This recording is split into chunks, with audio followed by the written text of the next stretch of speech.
It stands for never with a Coffin Cheater. There are more gay Labor MPs than there are Liberal MPs. She will annihilate him. Coffin cheaters are back in the headlines. Yeah, these guys have been quiet, haven't they? It's all about Rebels and Comancheros and Rock Machine, all these new clubs. I can't actually keep up with them. You know, there's actually a new club called the Lone Wolf Gang? Lone wolves don't hang out in gangs. The clue's in the name. The old school clubs that we all know about, the Cheaters and Club Deros and Gypsy Jokers, they've been off the radar for a while, until this week, when, allegedly, a Coffin Cheater called John Fury, surely one of the greatest bikie names you can get, gets together 4 other gang members, storms into a home in Beckenham and bashes a couple of blokes who live there. It's part of some family feud or something like that. One of the blokes targeted is a professional boxer called Brandon Ogilvie.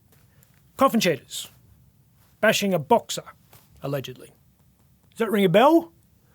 It's not the first time this has happened, allegedly. Back in 2003, Golden Gloves boxer Ray Fazio is at Fantastico restaurant in Subiaco. Remember that place? He goes to the register to pay the bill and runs into a bloke called Darren Whittaker. Whittaker is a Coffin Cheater and he's a massive unit. He towers over Fazio. Ray goes to shake his hand, but Jugsy, as Whittaker's known, refuses. So Ray delivers this howler of a right cross in front of everyone at the restaurant and knocks Jugsy on his ass. One of Jugsy's mates is a guy called Fabian Quaid. Fabian went in to do a long stretch in jail ages ago. I think it was for importing ecstasy or something like that. Back in 2003 though, he was a man about town. He was also a heavyweight Taekwondo champion and knew how to handle himself. He follows Fazio out onto Rockaby Road and they shape up. Fazio knocks him out. Now another of Jugsy's mates, Troy McCanty, this was when Troy was a Coffin Cheater before he was a Fink, before he was a Mongol, he's also there having dinner. McCanty folds his napkin and faces up to Fazio out on the street. Ray, probably feeling pretty confident after decking 2 of the biggest blokes in Perth, gets ready to knock Troy's head off when John Kizon steps in. You got to remember, back in the day, Fantastico was like that restaurant in The Sopranos. Every gangster, bikie, underworld figure, dirty cop, they were all there. Holy underworld, Batman. Kizon's got a problem. He's mates with all of them. Here's a picture of him at a fancy dress party with the Cape Crusader, Quaid, and Spider-Man, McCanty. And on top of that, Kizon used to train as a boxer with Fazio. So he steps between the pair and tells Ray to put his fist down. Ray tells John to piss off, but then gets monstered from behind by Quaid, and before he knows it, he's on his back getting stomped by everyone, including Jugsy, who's apparently woken up by this stage. Now this happens, you got to remember, in the middle of Rockaby Road, in front of 100 people on a Friday night. Fazio winds up with broken cheekbones, fractured eye sockets, broken nose, lost teeth. He had 60 stitches in his face after this thing happened. So Brandon Ogilvie and his brother Aaron got off lightly on Tuesday night when those 5 cheaters came into that house, allegedly. I think Brandon's head was split open or something like that. It was actually not too bad. If I was him, I would be thankful for that. And maybe he can learn from Ray Fazio about what not to do next. What did Ray do? So Ray comes out after that fight and tells the world that Troy McCanty, has got no balls. He then goes on to say, I can hold my head up high. I put one of their biggest guys, Jugsy, on his ass in front of 200 people, end quote.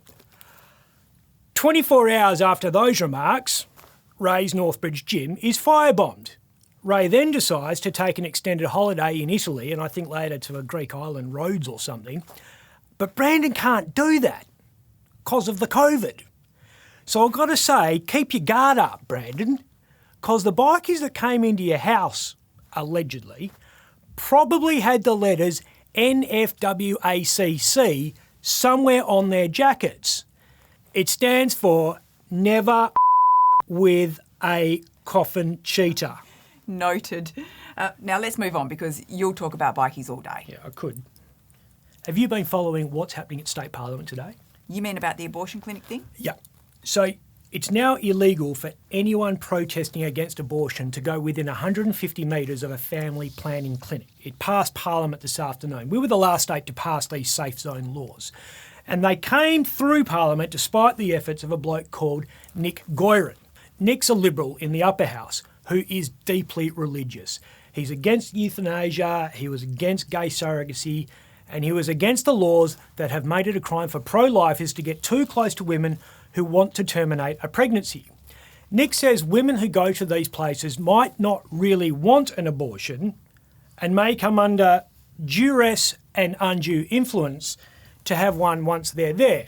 Apparently being influenced by a bunch of people quoting scripture is better than being advised by medically trained health professionals. He's a bit of a lone voice though. No, he's not. Nick's not the only one in his party who thinks this way. David Honey, he's the Liberal Party leader, not that you'd know it because he doesn't seem to do much. He completely agrees. Honey reckons women could benefit from well-meaning members of the Christian organisation 40 Weeks to Life. He says, and I'm reading his direct quote here, members of this group conduct prayer vigils outside the clinics and also hand out brochures to women attending the clinics offering help and support. No harassment at all, certainly no intimidation. On a daily basis, we've had our staff called murderers, told constantly that we're going to hell. Certainly no intimidation. Now, if you're the kind of evangelical Christian who's of a mind to picket a family planning clinic, I'm not sure that help and support is the only thing you might be offering. There might be a bit of fire and brimstone there. I understand the laws need to be debated. I understand that personal views of politicians affect their decisions. But Goiran and Honey are doing their party no favours here. The Liberals are trying to shake off generations of historical baggage about being elitist misogynists. And their two most senior guys are lecturing women about how people should be able to get up in your grill and politely call you a baby killer. Let's remember David Honey sees no problem with a modern political leader being a member of the World Club. No wonder the Libs are in the political wilderness. Nobody wants what they're selling. Australia's just completed the census, and I guarantee you the number of people who tick the no religion box on that question about faith will have gone up since we did it last time. Nick and David need to have a look around them in Parliament. There are more gay Labor MPs than there are Liberal MPs. We have a situation where the WA Nationals are the progressive ones in the Conservative coalition. The party that welcomed back the beetrooter has become the woke one. Any Liberal who doesn't think their party has a problem with women should keep a very close eye on the federal seat of Pearce. That's held by Christian Porter. The Mayor of Wanneroo, a woman called Tracy Roberts, has just announced she's going to run as a Labor candidate against him. How do you reckon she'll go? She will annihilate him.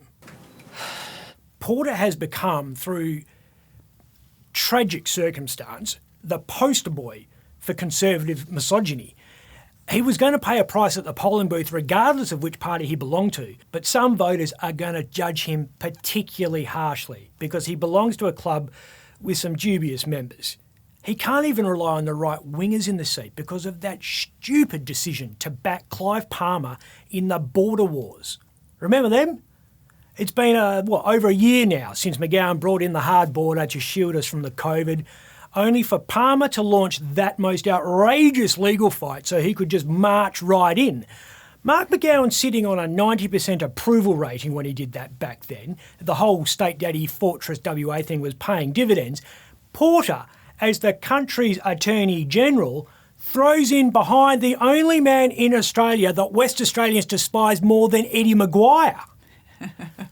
WA is not quick to forgive and forget. Even if voters do have short memories, I am quite sure that every other candidate will remind them. I'm Ben Harvey.